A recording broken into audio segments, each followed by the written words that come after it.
రాష్ట్ర వ్యాప్తంగా పోలీసులు ఎక్కడికక్కడ అరెస్టులు చేస్తున్నారు. నారాయణపేట జిల్లా మక్తల్లో 9 మంది ఆశా వర్కర్లను పోలీసులు ముందస్తుగా అరెస్ట్ చేసి పోలీస్ స్టేషన్కు తరలించారు.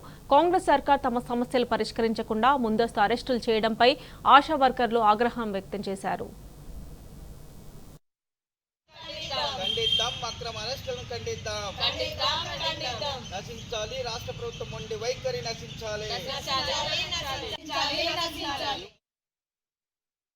హైదరాబాద్లో ధర్నాకి వెళ్తుంటే మమ్మల్ని ఇక్కడ మక్తల్లో అరెస్ట్ చేసిండ్రు. అయినా మా ఉద్యమం ఇట్లే కొనసాగుతూనే ఉంటుంది. అయ్యే వరకు మాకు ఫిక్స్డే వేతనం అయ్యే వరకు మా ఉద్యమంని ఆపేదే లేదు. 18,000 జీతం ఫిక్స్డే అయ్యే వరకు చేస్తూనే ఉంటాము. ఎందుకంటే మనం చేసే పనిని వాళ్ళు గుర్తించడం లేదు, కనబడడం లేదేమో వాళ్ళ కళ్ళకి.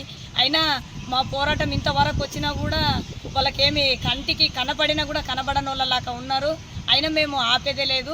18,000 జీతం అయ్యే వరకు పోరాడుతూనే ఉంటాము. ఇక్కడున్న ఎస్ఐ అడుగుతున్నాడు, మీరు ఎందుకు వెళ్తారు డెలివరీకి? మేము వెళ్ళి 3 రోజులుండి వాళ్ళ పక్కల డెలివరీ చేయించి మళ్ళీ బాగుందో లేదో ఇంటికి వచ్చిన తర్వాత కూడా వాళ్ళకి గృహ సందర్శనాలు చేసి తల్లి ఎట్లా ఉంది, బిడ్డ ఎట్లా ఉంది అని చెప్పేసి మేము ఇంత కష్టపడుతున్నాము. అయినా ఫలితం లేదు.